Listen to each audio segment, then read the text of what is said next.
that could be perfect for your next meal or gathering. Yes, leave it to John to be in a conversation.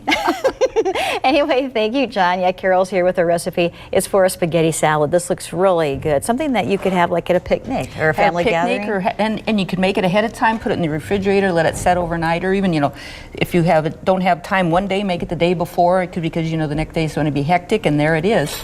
And it's very nutritious.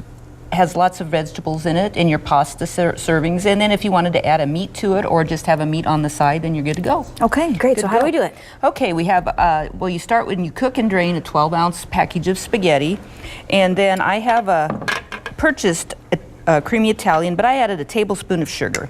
Okay, and then I start and I pour that over the spaghetti and stir it up really well, and start with that. So what's in this dressing again? This is a purchased creamy Italian dressing, but I'm sure there's lots and lots of really good homemade recipes out there. Okay.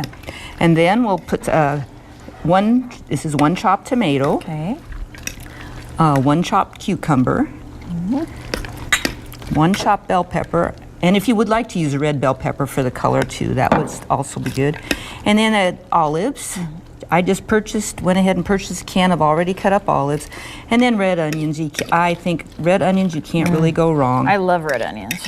It smells so good, Carol. Yeah, then you stir it up, and I put the dressing on like the hot spaghetti, and it seemed to absorb the flavors and have things, just made it flavorful, I think, and kept your spaghetti from sticking together. I'm not a really expert on cooking pasta, but I know if you cook it and it gets cool, it can clump. Where did you get this recipe, by the way? A friend of mine, Darcy Rinke, sent it to me. I put the word out to friends anymore. I says, please send me a recipe, because I have gone through my books and I have looked, so I put a word out so I get recipes. Yeah, where's she from? Where's Darcy from? She lives in New York, in Columbus also. Okay, perfect. I forget where I live sometimes. Well, you used to live in New York, now you're in Columbus. Yeah, she lives in Columbus. This looks so good. And you know, when I go to buffet lines, I always look for the salads. Yeah. Exactly. So yeah. They have a little bit of everything, and they're a filling without eating a whole lot. And like I said, you get your fresh vegetables that don't have additives to them, so it's always yummy. No, this is very good, and we do have the recipe on our Pure Nebraska Facebook page. Back to you, John. All right.